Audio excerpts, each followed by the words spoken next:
Optics. तो अब ये क्या चीज़ है इसको समझते हैं कि रे ऑप्टिक्स और वेव ऑप्टिक्स में क्या डिफरेंस है।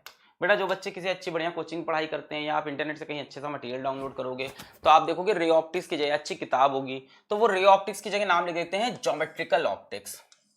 रे ऑप्टिक्स नहीं लिखते नाम, चैप्टर का नाम लिखते हैं geometrical optics.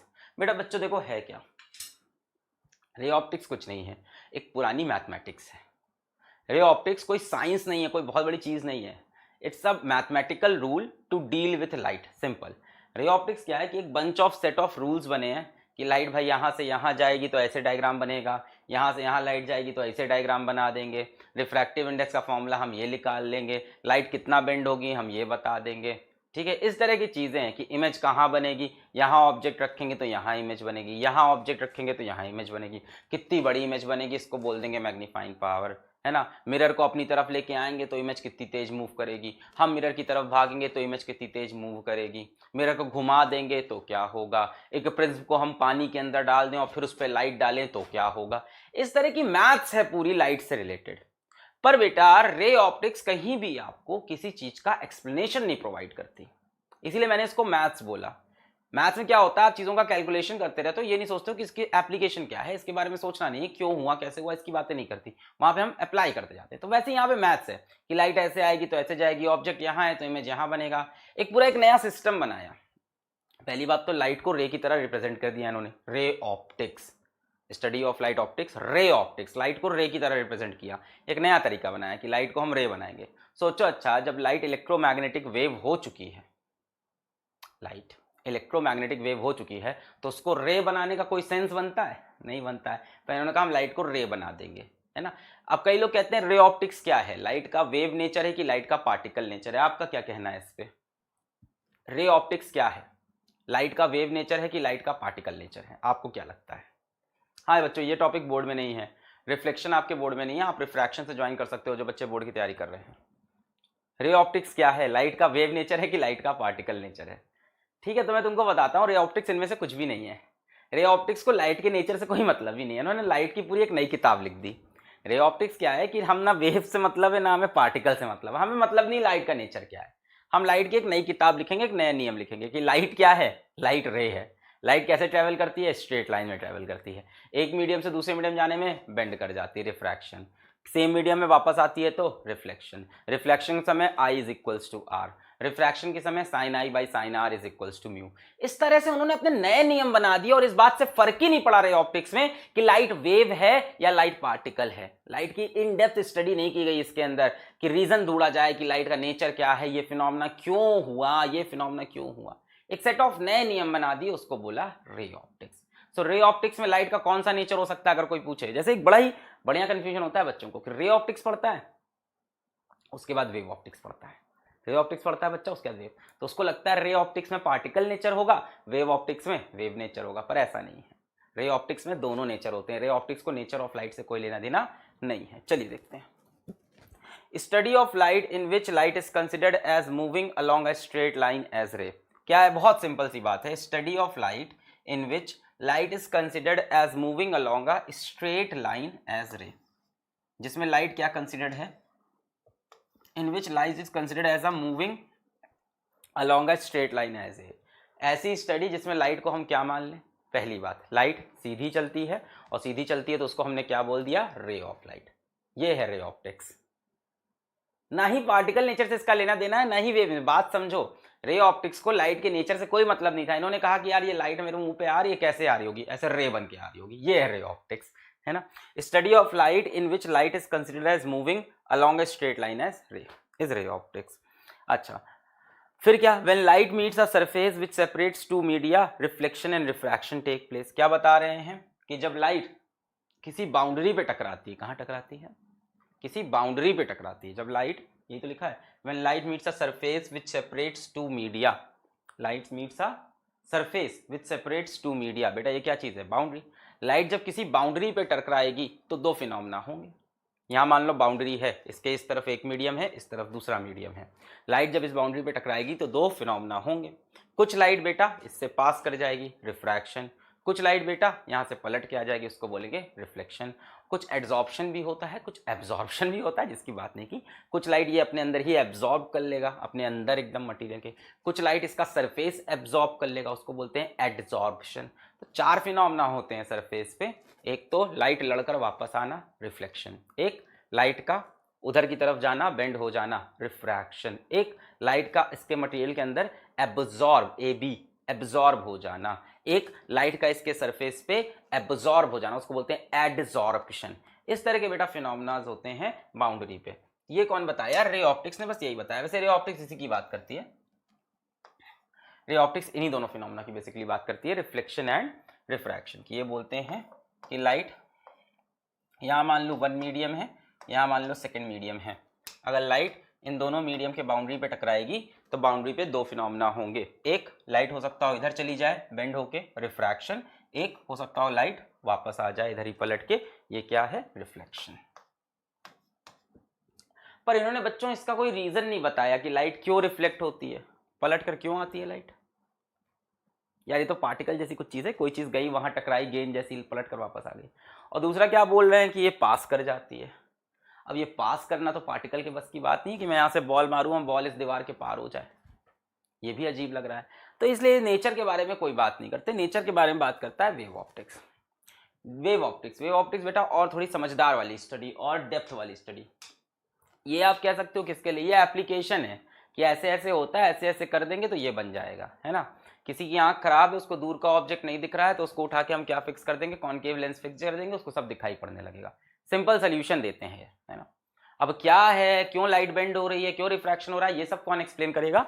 Wave optics. Ray optics को लाइट के नेचर से मतलब नहीं होता, ये बात याद रखेंगे। इसको लाइट के नेचर से कोई मतलब नहीं है। Not related to nature of light. Nature of light से इसको कोई लेना देना नहीं। वेव ऑप्टिक्स की बात करें, इसको लेना देना है। ये बहुत ही कॉम्प्लेक्स थ्योरीज की बात करेगी। देखो, deals with the theories regarding the nature of light. ये बोलते हैं कि लाइट का नेचर क्या है? वेव नेचर है। कौन सा नेचर है? वेव नेचर है। वेव ऑप्टिक्स में जितना भी फिनोमेना है सब इस बात को एस्टैब्लिश करने की कोशिश करेंगे कि लाइट का नेचर वेव है। ठीक है, जैसे कौन कौन से फिनोमेना है, इवन रिफ्लेक्शन और रिफ्रैक्शन भी यही दिखाते हैं कि लाइट वेव है। ये प्रूफ करेंगे इस तरह से हम लोग। हाँ, रिफ्लेक्शन भी और रिफ्रैक्शन भी, इंटरफेरेंस भी, डिफ्रैक्शन भी, पोलराइजेशन भी, सब यही दिखाते हैं कि लाइट एक वेव है। तो इसकी हम यहाँ स्टडी करें। Provides an explanation for the different phenomena in light. Provides an explanation. इनको देखो, एक्सप्लेनेशन से कोई मतलब नहीं था रे ऑप्टिक्स को। ये रूल्स बताते हैं। ये क्या बताते हैं बेटा? ये रूल्स बताते हैं कि रूल्स ये फॉलो करो तो ये होगा। और ये क्या बताते हैं? ये एक्सप्लेनेशन बताते हैं कि ये क्यों हो रहा था। For the different phenomena in light, for the different such as refraction, reflection, interference, diffraction and polarization. बेटा रिफ्लेक्शन सबको पता है, लाइट का जाना, लड़कर वापस आना। रिफ्रैक्शन सबको पता है, लाइट का एक मीडियम से दूसरे मीडियम में जाना, बेंड होना, कभी टुवर्ड्स द नॉर्मल, कभी अवे फ्रॉम द नॉर्मल। पढ़ रखा होगा। रिफ्रैक्शन क्या होता है? जब लाइट एक मीडियम से दूसरे में जाती है, बेंड होती है, या तो टुवर्ड्स द नॉर्मल या अवे फ्रॉम नॉर्मल। इसके बाद क्या है? इंटरफेरेंस। बेटा इंटरफेरेंस क्या है? इंटरफेरेंस है बेटा दो लाइट वेव का आपस में मिलना। Interference of light, interference of wave पढ़ा था क्लास 11 में, यहाँ इंटरफेरेंस ऑफ लाइट होगा। जैसे इस कमरे में हम इस दीवार पे देख रहे हैं, हमने इधर से एक ट्यूबलाइट जलाई है, हमको मस्त सब दिखाई पड़ रहा है। हमने दूसरी ट्यूबलाइट भी जला ली, हमको और मस्त दिखाई पड़ने लगा। हमने तीसरी ट्यूबलाइट भी जला ली, अब क्या होगा? और मस्त दिखाई पड़ेगा है? क्या लगता है? सोचो जरा इस बारे में। पानी बॉटल ले आता हूँ, 1 मिनट।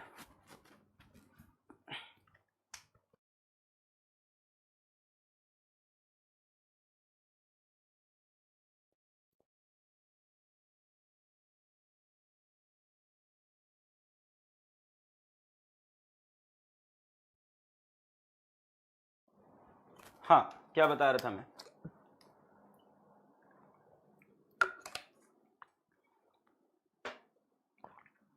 क्या बताया मैंने कि यहाँ मान लो इस दीवार पे देखना है, मैंने एक ट्यूबलाइट ऑन की, दीवार साफ दिख रही है। दूसरी ट्यूबलाइट भी ऑन की, दीवार साफ दिख रही है। तीसरी ट्यूबलाइट ऑन की, दीवार और साफ दिखेगी? गारंटी नहीं है इसकी। इसकी गारंटी नहीं है। कई बार क्या होता है, रूम में आप नंबर ऑफ लाइट्स बढ़ाओगे और रूम के किसी किसी कोने में लाइट कम होने लगेगी। मेरे साथ तो ये पर्सनली बहुत हुआ है भाई। मैंने ये सेटअप बनाने में कितनी मतलब मेरे यूट्यूब पे वीडियोस देखो, मैंने कहाँ से कहाँ तक स्ट्रगल किया है सेटअप बनाने में।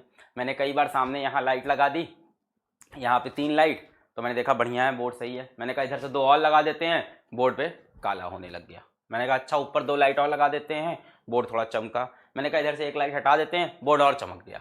लाइट हटाने पे भी चमक रहा था।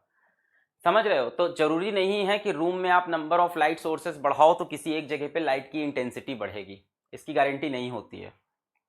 ये बात समझ में आया कि आप किसी रूम में नंबर ऑफ लाइट सोर्सेस बढ़ाते जाओ तो हर जगह लाइट की इंटेंसिटी बढ़ेगी, इसकी कोई गारंटी। हाँ वाकई सच्चाई बता रहे, सुनने में अजीब लग रहा है। और इसके लिए रिस्पॉन्सिबल होगा इंटरफेरेंस ऑफ लाइट का फिनोमेना। ये बताता है कि भाई आपने 2 लाइट सोर्स ऑन तो कर दिए, पर क्या पता दोनों की निकलने वाली वेव इस जगह पे आके क्या कर रही हो, डिस्ट्रक्टिव इंटरफेरेंस कर रही हो। एक वेव इस पॉइंट पे अपना मैक्सिमा चाहती हो, दूसरी वेव इस पॉइंट पे अपना मिनिमा चाहती हो। आपने कहा इस दीवार पे भाई रोशनी बढ़ जानी चाहिए, इधर से एक बल्ब जलाया, रोशनी बढ़ी क्योंकि वेव ऐसी थी। इधर से एक और बल्ब जलाया, रोशनी बढ़नी चाहिए थी, पर उसका जो फेस था वो इसके अपोजिट हो गया, दोनों एक दूसरे को कैंसिल कर दिए। तो बेटा इस तरह से चीज़ें मैं बता रहा हूँ कि ये एक फिनोमेना है इंटरफेरेंस, जिसको कौन एक्सप्लेन करेगा, वेव। ऐसे मैं थोड़ा सा इंट्रोडक्शन दिया। रिफ्लेक्शन रिफ्रैक्शन तो आपको पता है, रिफ्लेक्शन में पलट कर वापस आना सेम मीडियम में, रिफ्रैक्शन में दूसरे मीडियम में चले जाना। इंटरफेरेंस मैंने समझाया है ना, लाइट की वेव्स का मिलना। डिफ्रैक्शन क्या फिनोमेना है बेटा? बेटा diffraction is a special case of interference only. Diffraction क्या है? स्पेशल केस ऑफ इंटरफेरेंस का ही एक छोटा सा केस है, 1 या 2 लेक्चर में समेट जाता है, बहुत छोटा सा टॉपिक होगा वेव ऑप्टिक्स का। ठीक है, इंटरफेरेंस एक बड़ा टॉपिक है वेव ऑप्टिक्स का।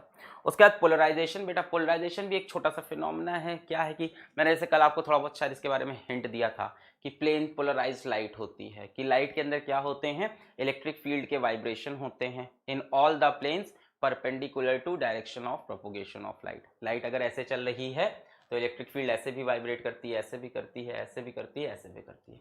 इसको बोलते हैं अनपोलराइज्ड लाइट, है ना।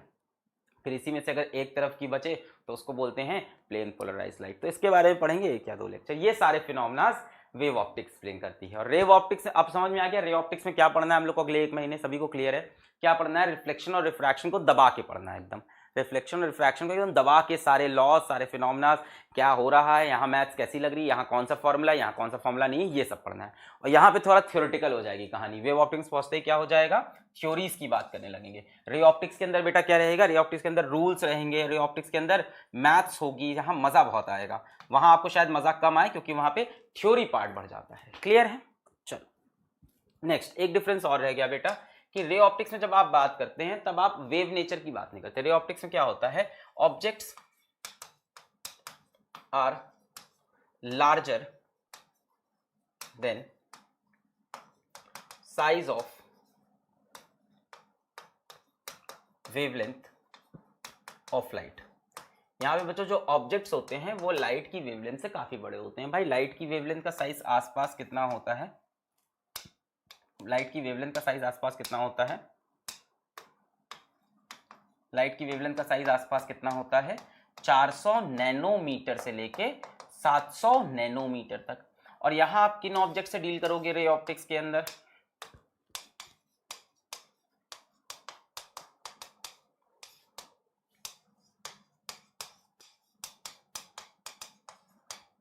रे ऑप्टिक्स में बेटा आप किन ऑब्जेक्ट से डील करोगे, आप डील करोगे मिरर से, तो मिरर्स तो बड़े बड़े होते हैं। आप डील करोगे लेंसेज से, लेंसेज भी इतने छोटे थोड़ी ना होंगे कि नैनोमीटर में चले जाएं।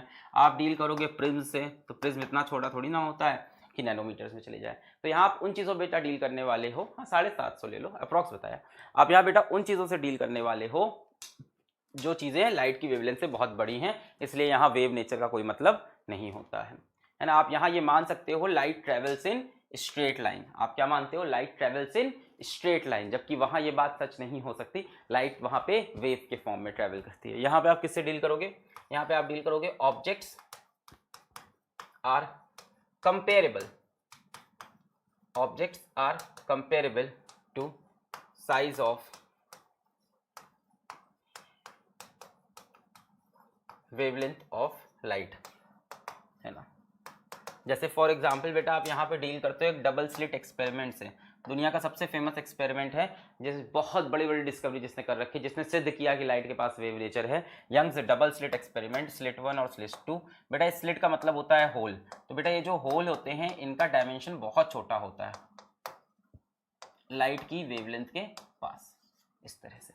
तो जब आप वेव ऑप्टिक्स की बात करोगे तो मजा आ रहा है, समझ में आ रहा है बेटा? ये सब पॉसिबल हो पा रहा है क्योंकि हम लोग ये टॉपिक बहुत बार पढ़ा चुके रहते हैं, तो हम लोग को आगे पता है कि क्या होने वाला है, इसलिए हम लोग पहले से आपको पूरा इमेजिन कराते हैं, पूरा एक आपके सामने एक भूमिका सेट करते हैं। भूमिका कौन है वाला भूमिका नहीं।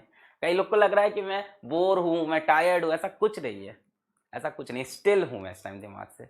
मैं आपको चाहता हूं आपको पूरा एक आइडिया लगे क्या हो रहा है, यहाँ से कितनी कहानी चलने वाली है आगे, ये आपको समझ में आएगा। क्लियर है? Objects are comparable to size of wavelength of light. अभी क्या होता है ना, कई बार एनर्जी में जब उछलने लगते हैं ना तो उसमें ये बातें निकल जाती हैं तेजी से, फिर रिपीट रिपीट रिपीट होता है, इसलिए एकदम प्यार से समझा रहे हैं।